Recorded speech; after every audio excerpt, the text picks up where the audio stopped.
Hello, I'm Dr. Willie Miles. I am the president of Dr. Willie Miles Children Foundation, located here in Atlanta, Georgia. It's good seeing all of y'all log on with us again. Miss McQueen, hey, welcome back. We missed you last week, and I heard you were studying at some prestigious college. So we're gonna just thank you for doing that. And when you make it to the end, just let us know, and we'll be more than happy to give you some acknowledgments for the work that you're doing in your community. You know, I have a few announcements. And for those of you who live in Macon, Georgia, a dear friend of mine passed, and they had his funeral this past weekend. And it's Pastor Brian Rains, who is the pastor of the New Pilgrim Missionary Baptist Church. Just an awesome man of God, and who just helped me out tremendously in getting the word throughout the state of Georgia.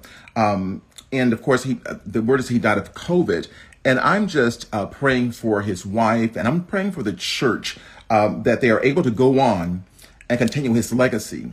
But I did not want us to start this broadcast tonight without acknowledging him, because he's done so much for our community, and not only our community, but for the state of Georgia.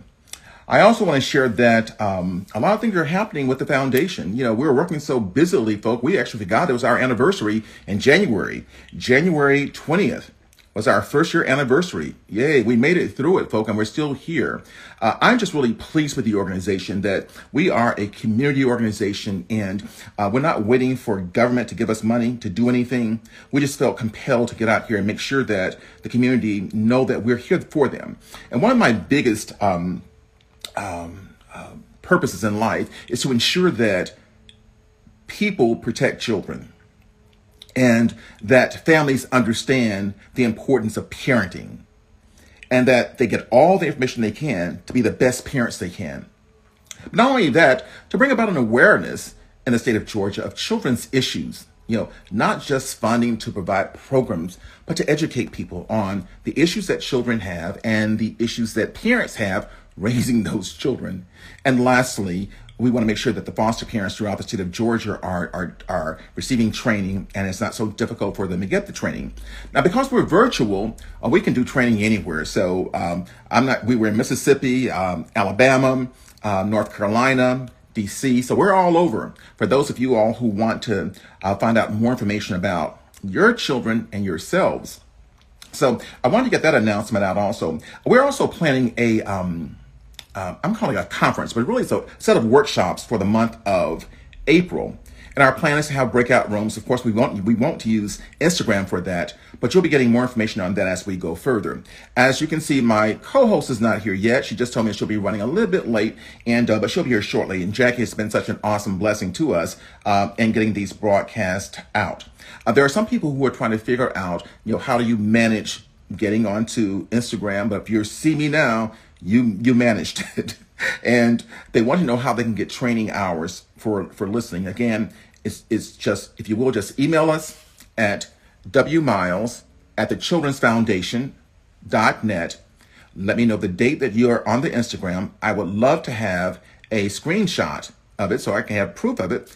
We'll get you a letter out, not a certificate, but a letter saying that you were here for these hours. For those who are interested, I actually award 2 hours of training for these sessions, but it's up to your administrators to decide whether or not you get 2 hours or 1 hour. So that's for you all. But I understand the foster parenting. I am an adopted parent. For those of you who know me, I adopted 3 boys out of foster care when I was much, much younger, and they were much, much younger. They are now 30, I think 32, 30, 31, 32, and 35. And they're doing great. They're doing great. And this is not boasting, but they all receive degrees from various schools, 2 of them from a FAMU and 1 out of Miami. And I'm just really happy with them. And it's kind of amazing how you can change children's lives by just being there for them, I also want to make you aware of the upcoming trainings that we have. We had 5 this month. This one, we have 2 more to go, including tonight. But on next week, on March 16th, we're done with depression and anxiety. What are the differences and symptoms? And on March 30th, we're dealing with PTSD. What are the causes and symptoms? And many folks say, well, how can kids have PTSD? And people ask the same question, how can adults have it? But I'll explain that to you. I do want to share that my goal behind doing this children mental health series is not to make you train clinicians, but it's to have you be better informed about the diagnosis. Because oftentimes if you have children who are in your homes, you get the child and even your own child, he sees a licensed person who does their assessment, and they say, okay, your child has these issues, and then they assign a therapist. And you leave the clinic saying, what does all that mean? Like, where did it come from? And, can it be treated? And how long will the treatment take? So I want to make sure that you all have the information that's needed to be effective in your child rearing and for the foster parents, so you can know exactly what's happening with the children that you get, exactly what is happening with the children you get, and also the role that you play, the valuable role that you play in ensuring that those children get great treatment. And also it helps you understand their behaviors, so that you won't be frustrated by what you see. All right, I hope everybody's doing well out there. I'm doing especially well. I'm just really happy just to be on this side of the ground, folk. So we're going to get into tonight's discussion. And tonight we're talking about, is oppositional defiant? But of course I said defiance because I wanted to say that. All right. Hi, David and Joyce. Good to see y'all on here. We're talking about oppositional defiance. And before I even get into that, I'd like to just talk a little about, how do children end up having mental health issues? Like what is that all about? And even as we begin to progress and we move forward, we're finding that a lot of children are having diagnoses that we haven't heard of before. And we normally want to blame somebody for, the parents are not raising them. Oh, they're too permissive, or they're too restrictive. We always have our theories as to why children get anything, but I want to sort of clear that up. And that's why I'm spending an hour each week with common diagnoses that children have, an hour per week with a common diagnosis that children have. So I want y'all to sit tight and just, I want you to also let us know you're there. One thing I'd like to do, I'd like for y'all to just type in let me know where you're coming from. So when we get off here, I can say, oh, we're throughout the state of Georgia, we're in Florida, we're in Mississippi. It really helps us do a whole lot of great work.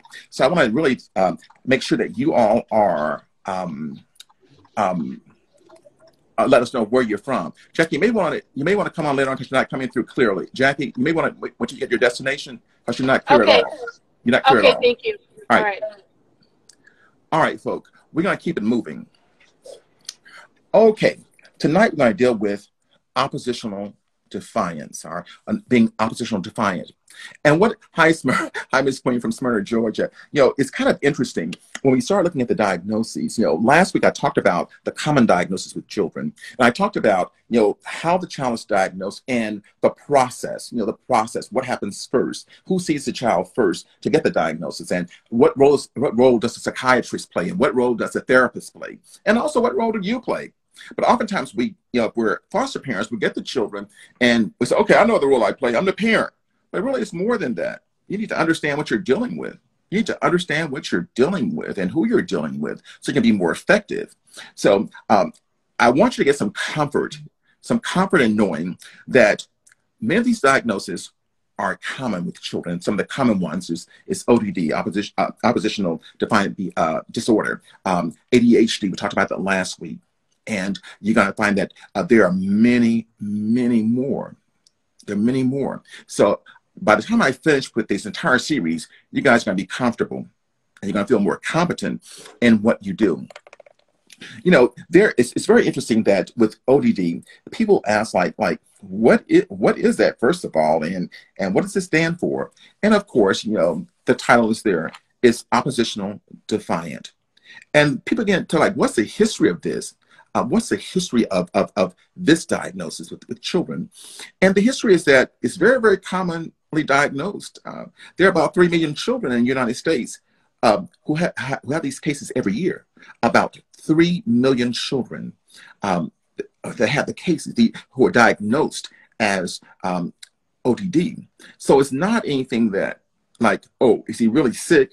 Oh, where did it come from? And so forth. It is understanding how the diagnosis occurred, and it's also important that you understand that it's common. It's a common diagnosis, and the question is, what is it? What is it? It is a condition in which the child displays disruptive behaviors. Disruptive behaviors. And the disruptive behaviors sometimes get worse. They get worse, where you have temper tantrums and you have excessive arguing, and it goes on. And what do I mean it goes on? When a child is ODD, you know he's ODD because guess what? He's not compliant with anything that you say. They're arguing. I mean, at any age now. I'm not talking about teenagers. I'm talking about even the smaller ones. They are non-compliant. They are usually angry most of the time. Most of the time. And I'll talk about some of the triggers, like what makes them angry, what makes them so explosive, what makes them difficult at school, what makes them difficult at home, and what makes them difficult with their brothers and sisters. So the key is that there are many children in the United States who are diagnosed as ODD. Now, I explained last week with the diagnosis, usually you'll have, you'll see something that says NOS. You say, like, what is nose? What is nose? And that simply means that nothing else has been specified, no other symptoms, no other behaviors. But I do want to share with you that children who are ODD usually have an accompanying diagnosis. They usually have an accompanying diagnosis. Now, for our viewers, I want to ask you also, if you have a question, please just type it in. I'll be talking and Jackie will be on soon, but ask the question. I'm here to make sure that you are enlightened. I said it's a common diagnosis. And I guess you want to sit back and ask, like, what are some of the symptoms, like, or what are the causes? And I want to share with you that a lot of these behaviors, they're linked to certain kinds of brain chemicals, and they're called neurotransmitters that don't quite work right. They don't quite connect. And then it normally causes this mental health issue. You're going to find that many of the diagnoses are caused by the neurotransmitters not connecting. All right? You're going to find that the ADHD, the oppositional defiant, and the 3 other common ones are all linked. And it's kind of interesting because you begin to ask yourself, how does this happen? Not only how does it happen, but what can we do about it? And not only what can we do about it, but how do we kind of like manage it?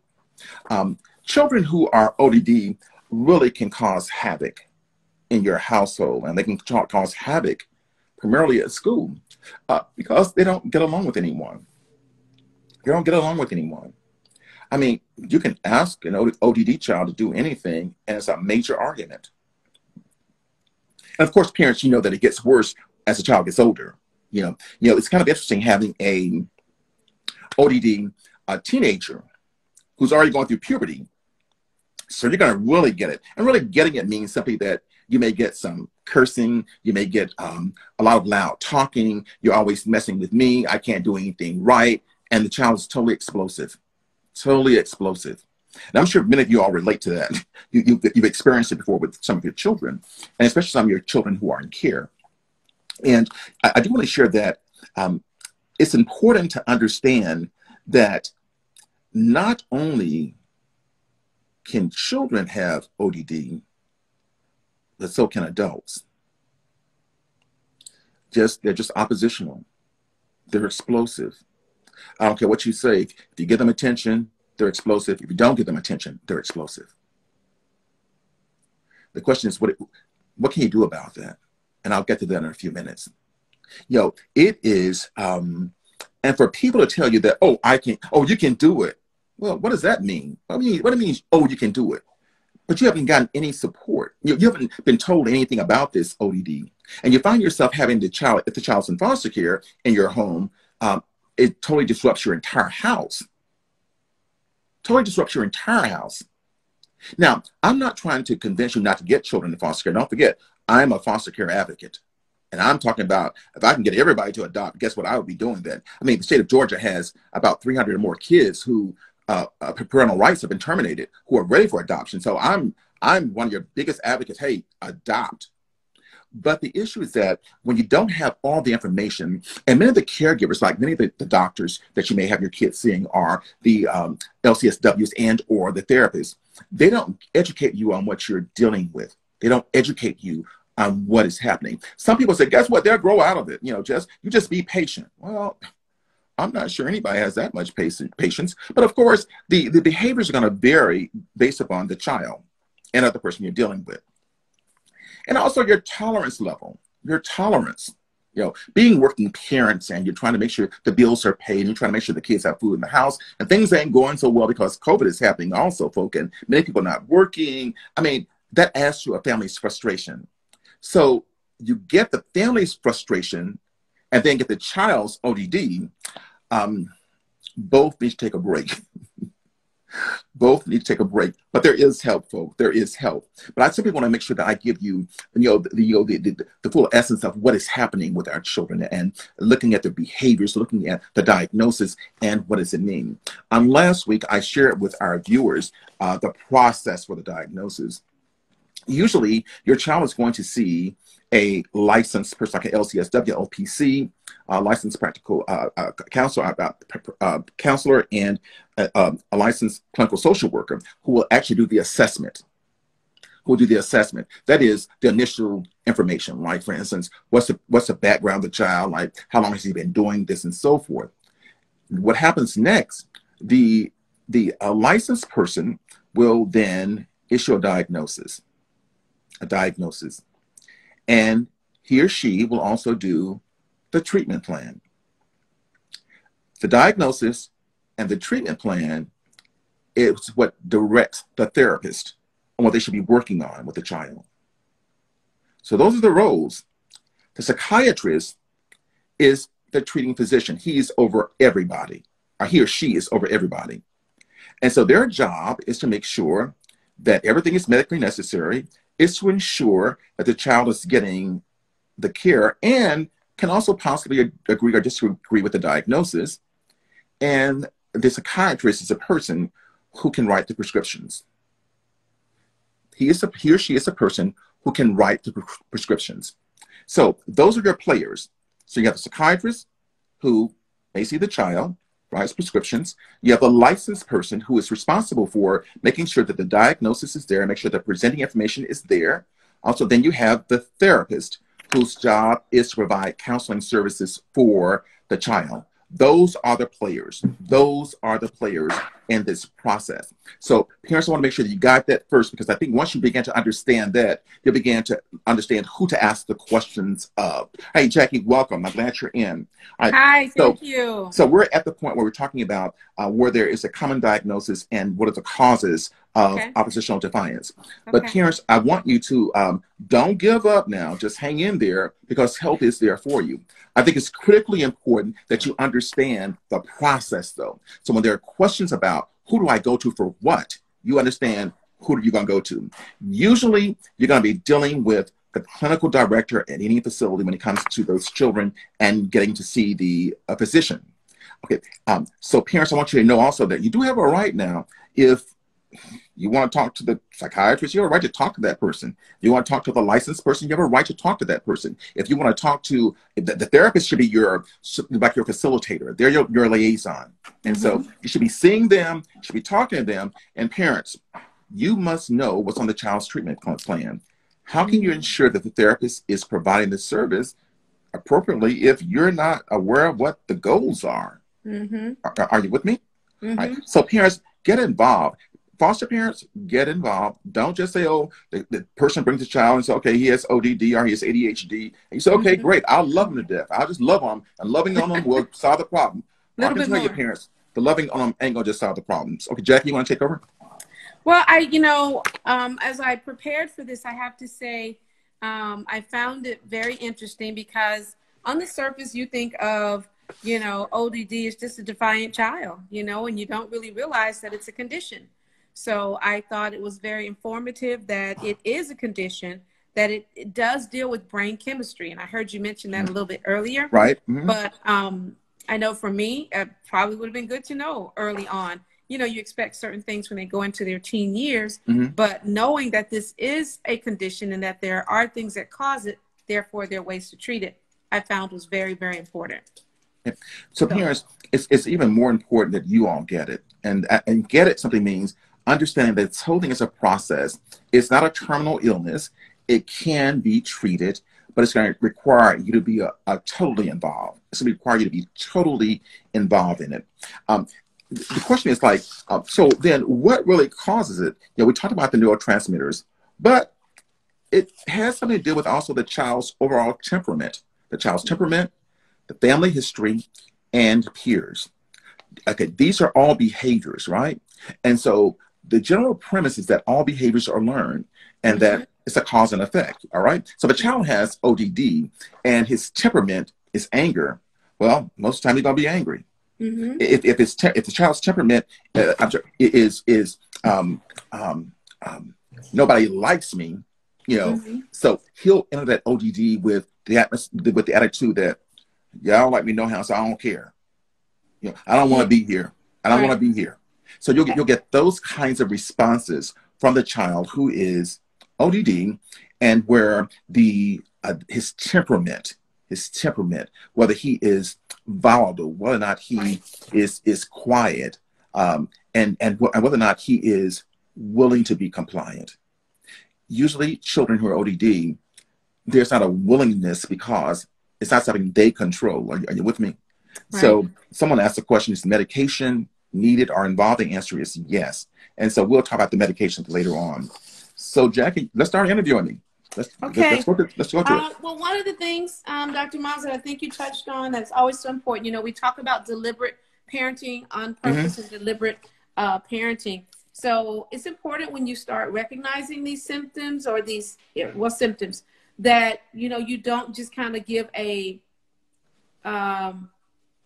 reciprocated response. The child is angry, therefore you're angry. They're defiant, and so you kind of buck up.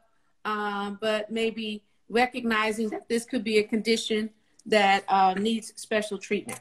So let's talk about this because it comes up a lot.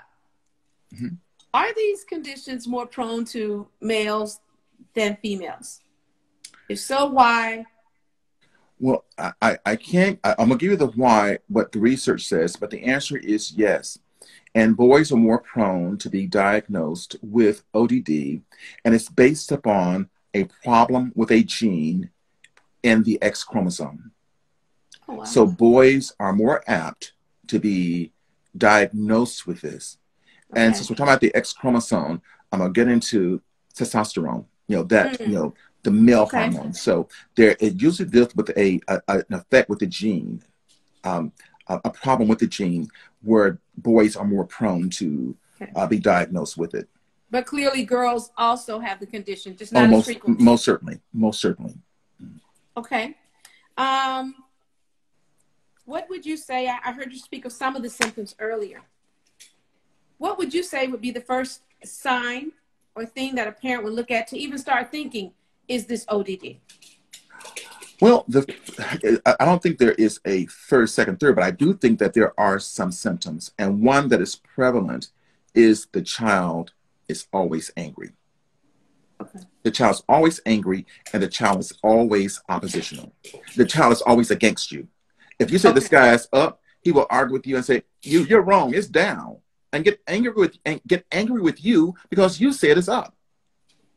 It's a child who doesn't get along with too many people. Usually it's people in authority. Okay. Because an ODD child does not like to be bossed around. The ODD child doesn't like to be told what to do. I mean, the ODD child constantly argues. Now, parents, I want you to think about this for a second. Now, you have a kid who is 6 years old who's doing this here, but think about the child who is 13 who's doing this, or the child who's 14 or 15. And so the older they are, it's like it exacerbates because it becomes almost violent. Right. And I do have cases where parents do have children who are teenagers who are ODD, and oftentimes they have to involve law enforcement because the child becomes violent. Okay. Usually they just become very angry. Another symptom of it is going to be, you can tell at school, because the teachers will immediately respond. And that is, he will not be compliant at school. And regardless of the age, he may use profanity. He's going to argue back with anybody in authority. He's going to shout at anyone in authority. And he's going to be, of course, he may have tantrums, which involves tears, falling on the floor, the full gambit. And I'm not just talking about the little ones. right? Wow. You Because know, go on. honestly, as an educator, Dr. Miles, I can say I've seen that in schools many times. Do you think that that ODD is largely undiagnosed? Well, no, when you say it's not undiagnosed, the question is, will the parents take the child for help? And the schools will usually insist that they're taking for help. The schools Okay. will usually insist because they'll say either take them for help or you keep them at home. Are you with Okay. me? So the issue is, I think they are diagnosed if parents follow through on the proper medical care for them. Okay. Now, the question we have for you is, I'm asking myself the question is, some parents have a lot of stereotypes behind mental health. Well, And they start talking about it's the daddy's genes and they ain't on my side of the family and I'm gonna whoop it out of him. No, he's gonna become compliant because guess what? Yeah, I'll beat him until he becomes compliant. You know, right. and the issue is that, folks, it's a medical condition. It's mental health. Because the other thing that's so interesting about ODD is that ODD is usually accompanied by ADHD and some other diagnoses. Mm-hmm. And Dr. Miles, again, I have to say, I think it is extremely important. And it's another reason why I think these workshops are important, because I think these things just get written off as bad. He's just bad. Mm-hmm. He doesn't listen, doesn't do what I say. She's just, she's just bad, be it at school or at home. And so, again, they go undiagnosed for many reasons.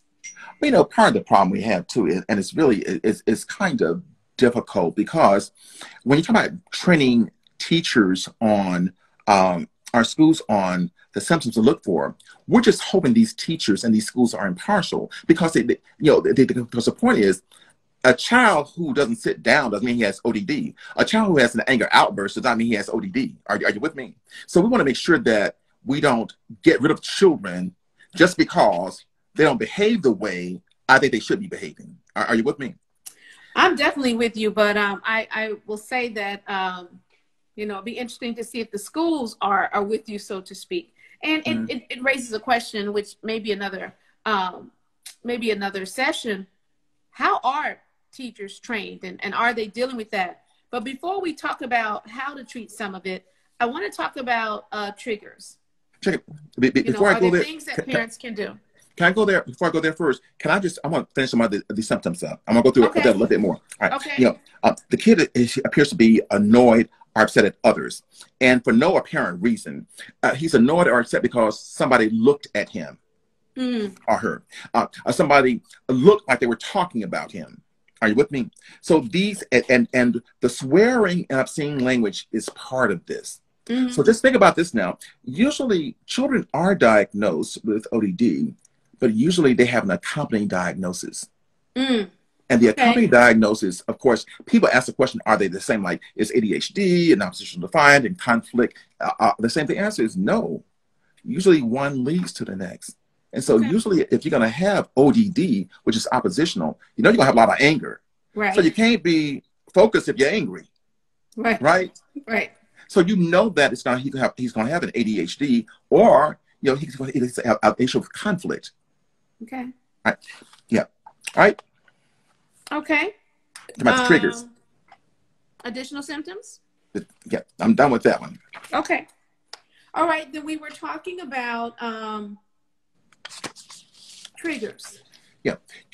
I'm not diverting, but there's several questions. I had a girl who went on to an alternative school. That is true. It happens usually. Do video games cause it to get worse? And I would say that video games are not going to cause it to get worse. It's probably going to calm them. But I'm saying don't let them play the games because it calms them. The issue is, I'm going to give you some things to do with ODD children. I'm going to talk to you about how to work with them. So with the video games, many people think that video games solve everything. I do want to share with y'all that there's some research out there for ADHD diagnosis that says that the video games really help them. And so I started telling parents, get some educational games, video games, get interactive games that are not just running go-karts together and so forth. Right, because I would ask you, Dr. Miles, when you say that the video games help, and of course that's what the research says, does that include some of the more violent video games?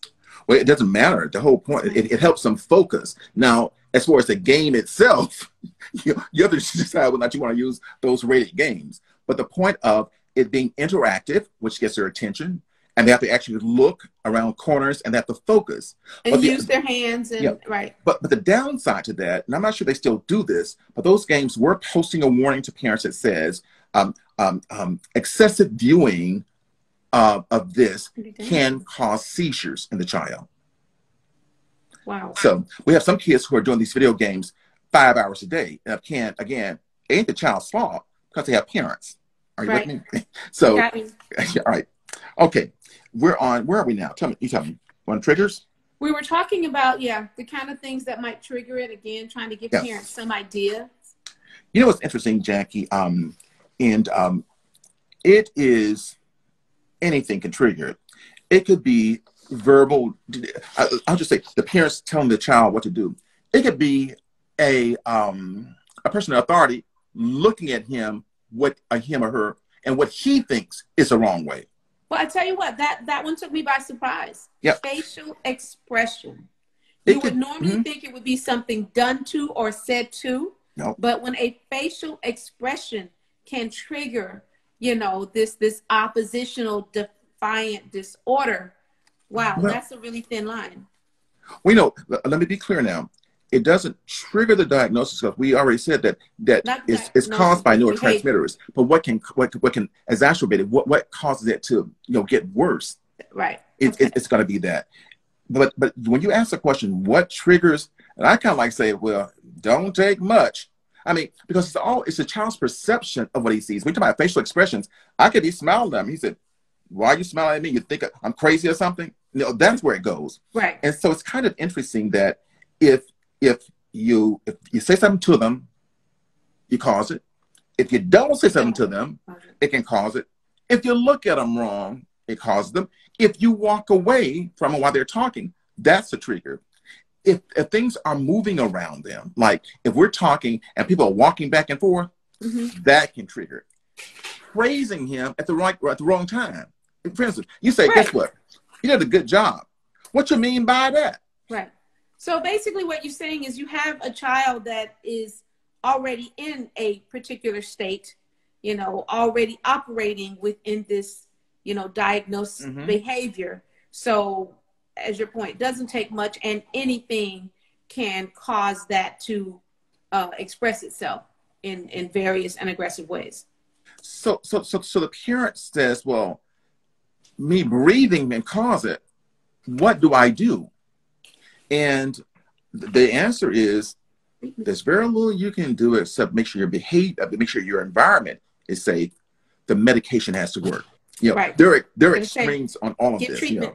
Right. There are extremes on all of it. But the patients we serve have reported, of course, the ones for ODD, saying that they can't do without it. That we see a totally different behavior once the child receives the medication.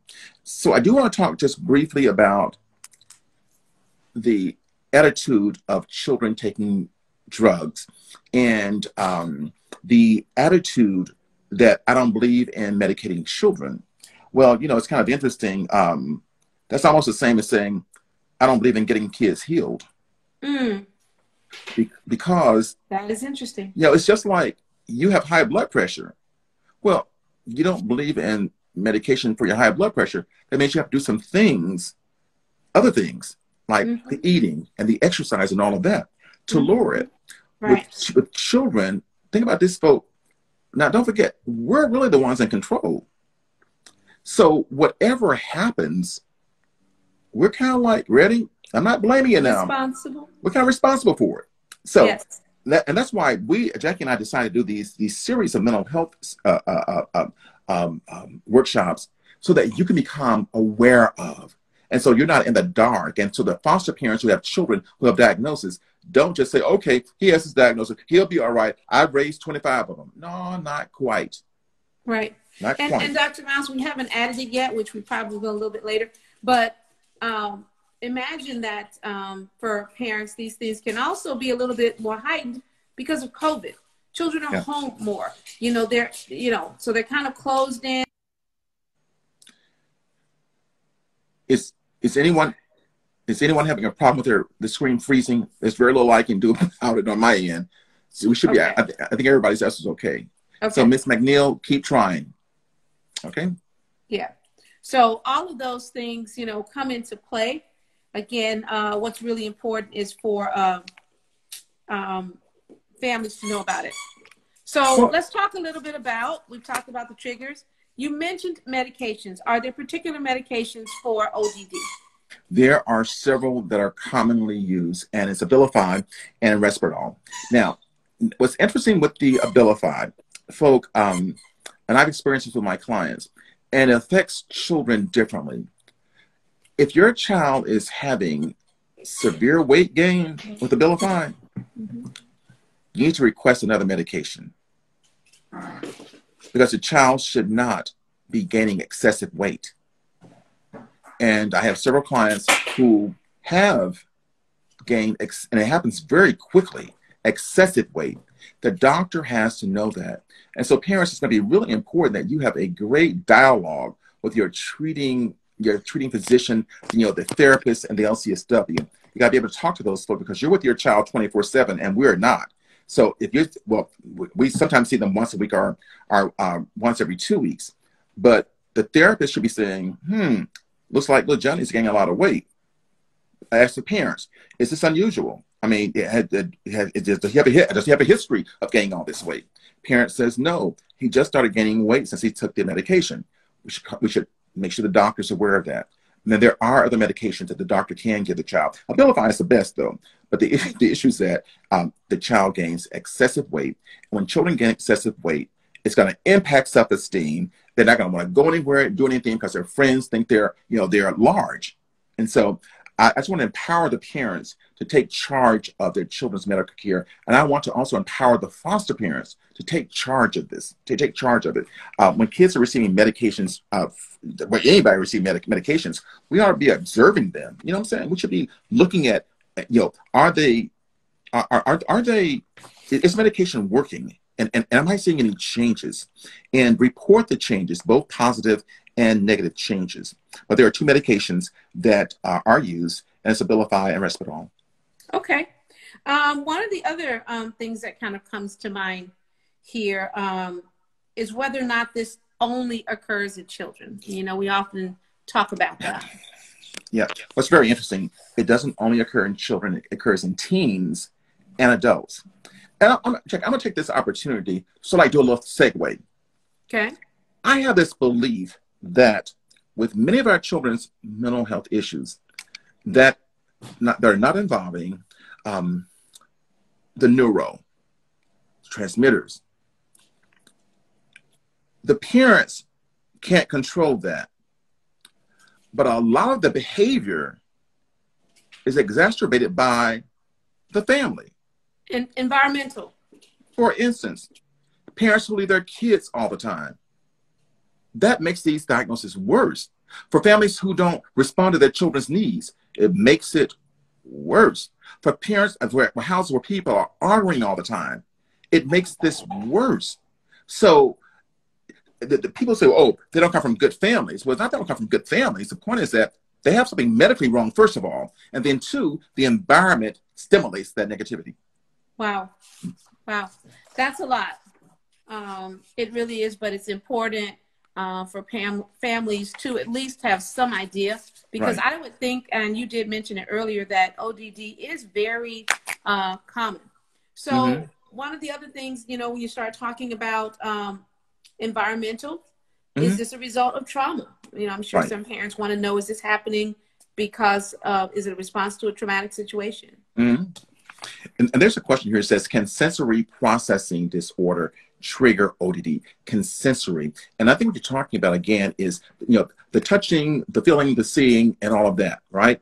And the answer is that it can. And what I'm looking at, really, when it comes to ODD, really anything can trigger it. Anything can trigger it. Because at this point, the child is very sensitive to any external stimuli. He is sensitive to people. He's sensitive to whatever he thinks.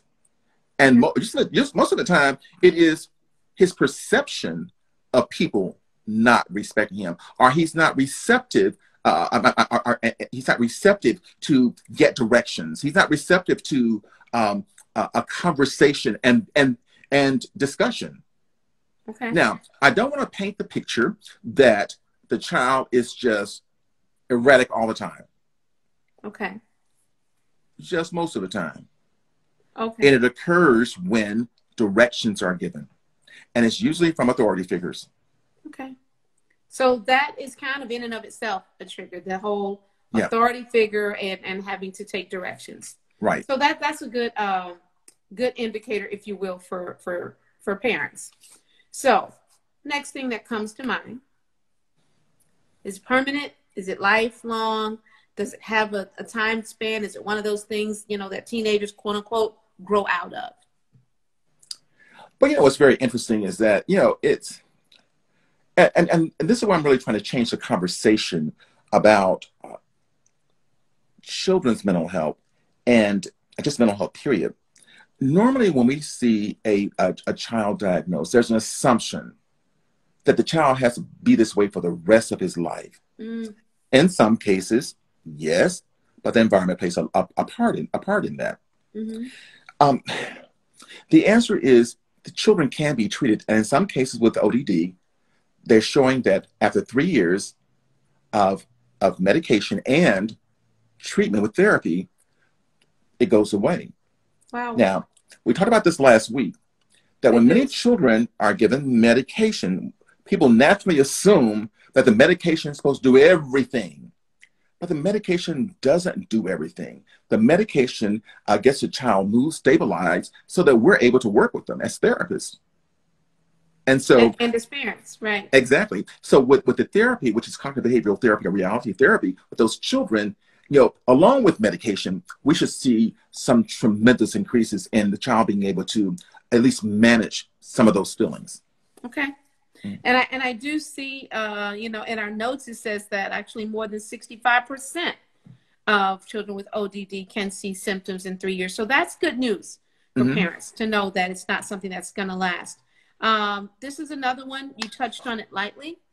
Before we do home strategies, I really think it's important to emphasize it again.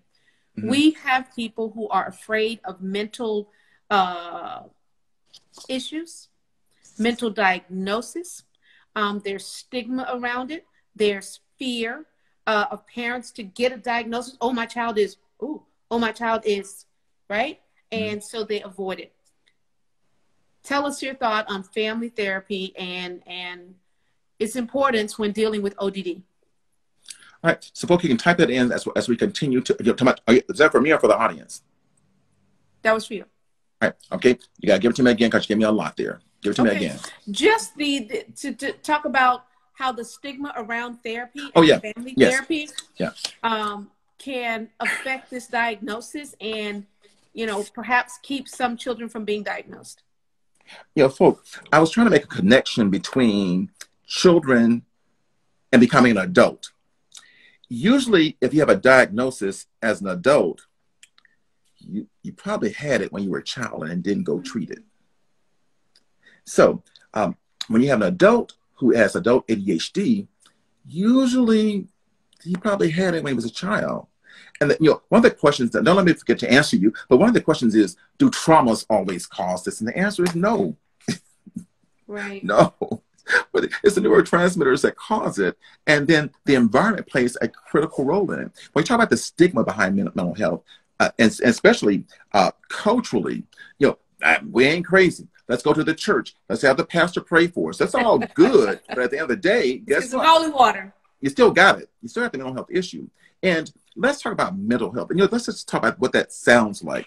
Folk, let's move to the 21st century.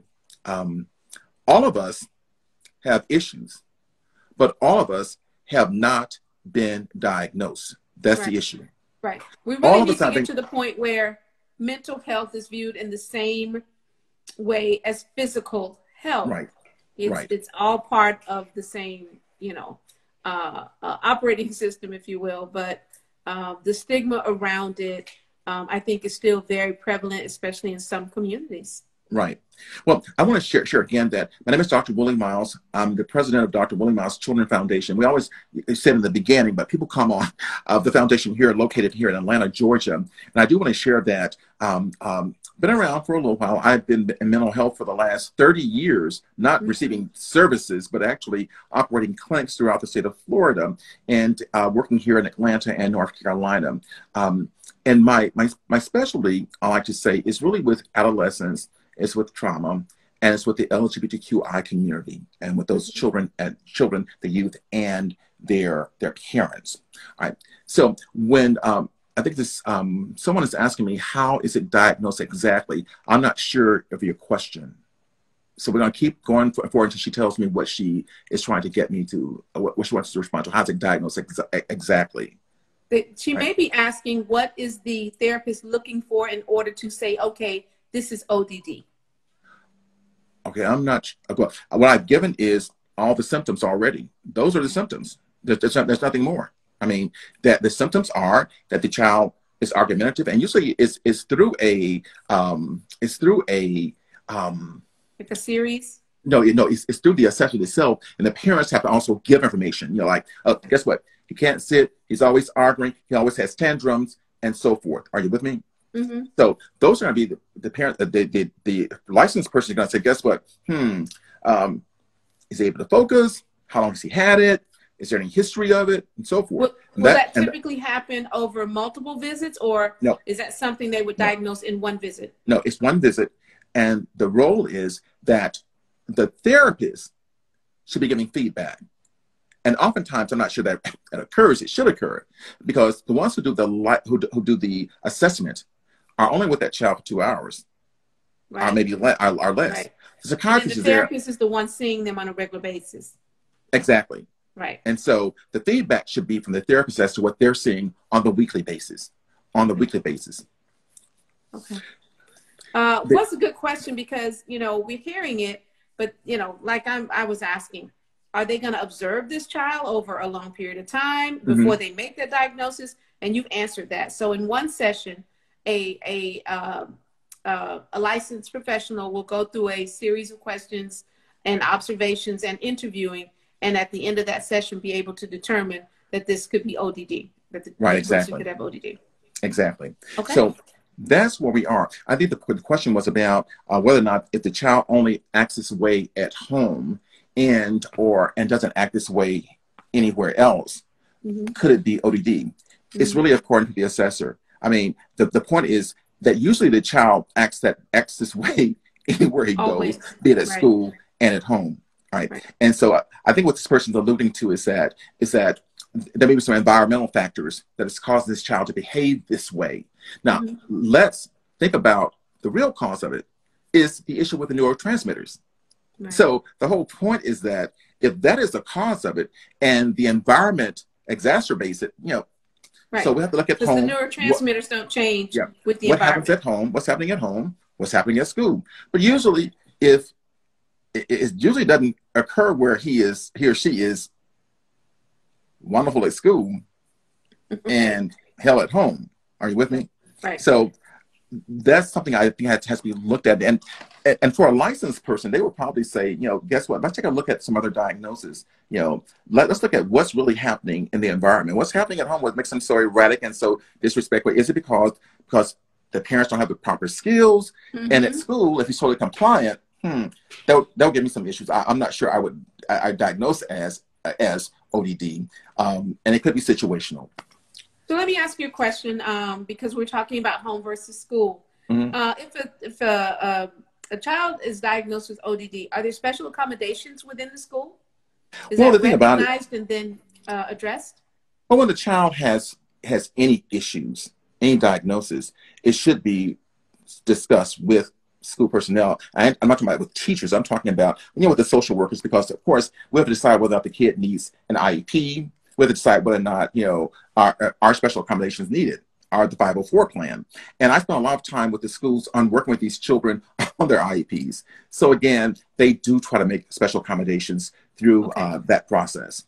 Okay. All right. That's very important to know, because that helps parents to know if you get that diagnosis, then you definitely want to share it with the school. or you most, well, I'm going to say usually it's the schools who tell the We parents share it with something's you. not happening here.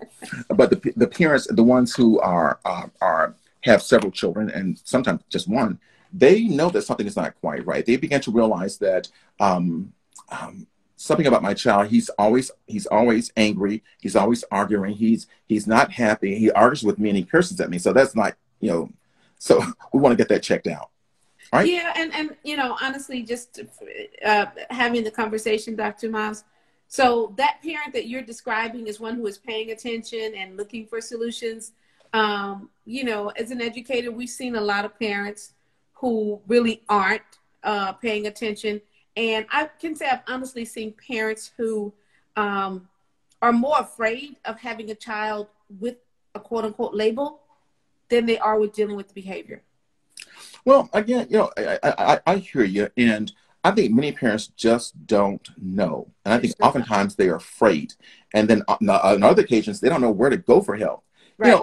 And I don't want to sit here and paint this picture that we're just so wonderful and we're so ingratiating and all of us are nice, but that's not the case. I mean, just as you have poor doctors, you have poor therapists. I mean, so the key is, and I try to train therapists on what I call bedside manners. Treat families with respect.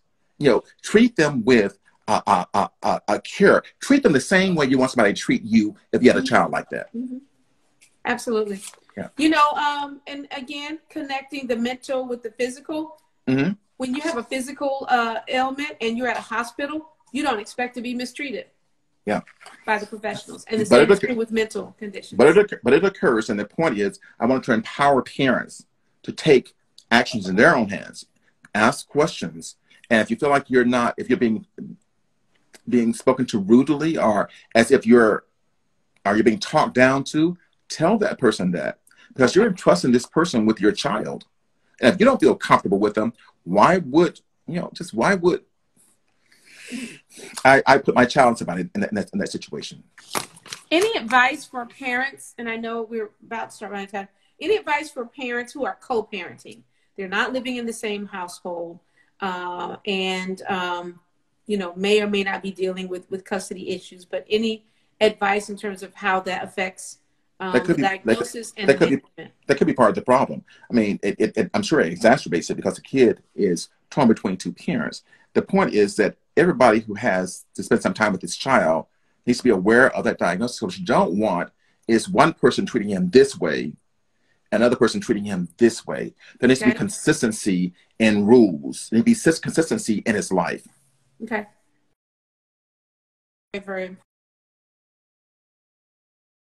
And then it's just talking about, which I think is important. I see something about when does a parent or how does a parent decide what issues to address with the child? My child is ODD, so does it mean, I never ask them to clean up? My child is ODD, so, I never speak to them when they've done something wrong because, I'm sensitive and it's a sensitive environment. Another key, I think that all parents know their children and they know, of course, you're not going to give the total control of the child. You're not going to give total control of the house to the child. The point in that is you treat that child once you have them medicated. I mean, the point is that you can't have an ODD child who is not medicated. You're talking about trying to manage him. It's not going to happen. Okay. So once you get on a medication, get it managed, and that's like in therapy. You can't treat a child who doesn't have the meds, who is ODD and who is untreated, who's aggressive, who curses, who resists authority. So and then expect some sort of time with that. So the point is that once the child starts getting the med treatment, he or she is manageable, and then you start your parents, John, I need you to do this right here, and so forth. And what we see in many cases, the child becomes compliant. Okay. Well, I hear a lot of good news in there. First of all, I think it's great for parents to know that defiance is actually a condition, right? That has causes beyond your child is just angry and doesn't want to listen to you, has treatments, has a process, as well as can be managed, and in some cases can go away. Okay. Go ahead. Some of the strategies they can use is that positive praise. And people now, don't forget now, I said this is after he starts the regimen. Because if you try to praise him without him being treated, you're gonna be met with resistance. Mm-hmm. Like you're trying to positive, you give me some positive interaction, but are you making fun of me? You know, that kind of thing. Right. So positive interactions with them. Offer rewards. Offer rewards for good behaviors. Yeah. Model the behaviors you want them to see. Avoid power struggles. I'm the grown person in this house. You're gonna do what I say do. Ain't gonna work. I mean, you have to choose your battles. Choose your battles with children who have not only just this diagnosis, but also any other diagnosis. Follow a schedule. Make sure you're scheduling so the child can anticipate what happens next. Just make sure that you and your partner, whoever that is, are together on this, are together. And I say remove all stereotypes of what you think the treatment is. Remove all stereotypes and conspiracies of what you think is happening. Focus Dr. Miles, on. what about support groups? Are they out there for parents, for kids? There are many support groups out there. They're all online, of course, so there are plenty of support groups. But parents are saying at this point, they ain't trying to be supported. They're trying to get him under control. And once they get him under control, they'll be supported. But I think what you're saying is that oftentimes parents who have children who have multiple issues don't seek help themselves. Mm-hmm. And I'm advising you all to please seek help yourselves. Seek help yourselves.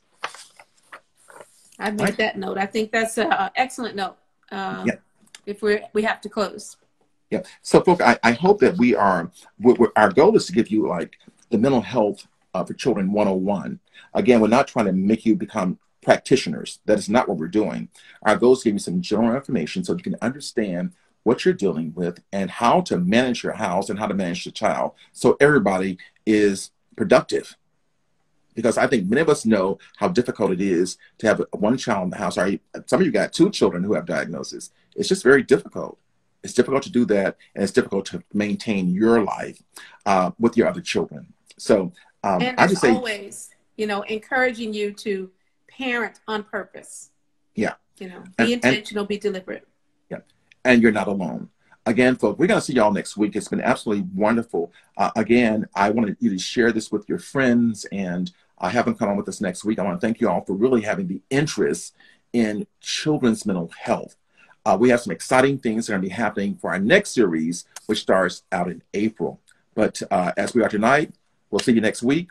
And tell somebody you love them. Tell your family members, because you never know when it may be the last time, folk. So you don't have to wait until Valentine's Day. Yeah, let's take care of that. All right. Hey, listen, have a great one. We'll see you next week. Thank you. Good night, Dr. Miles.